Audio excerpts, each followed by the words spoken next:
కుమారుడా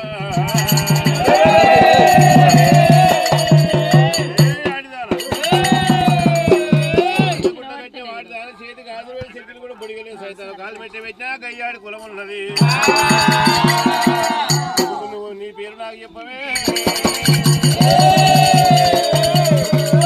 వీడు కూడా మంచోడు నాడు చెప్పినా ఇంతనే నా పేరు చెప్పిందా కాదనుకో అమ్మవారు ఎల్లమ్మ నా పేరు చెప్తే ఇల్లు రావాలని అని చెప్పింది నా పేరు పుట్టలో వచ్చిన భూలోకమాల పట్టుకోలో వచ్చిన మరణజ్యోతి ఈయనక ఎల్లమ్మ శివనల్లి మాల గౌతుడు గంభీర పరశురాముని గంట మరణజ్యోతి ఎల్లమ్మ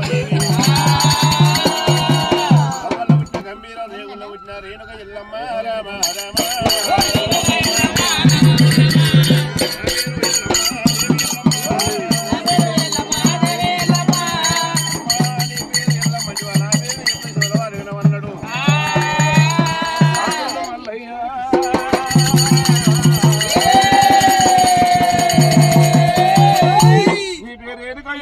నా పేరు మరయ్య ఈడికి దగ్గర మరయ్య శ్రీశైల వాసులైన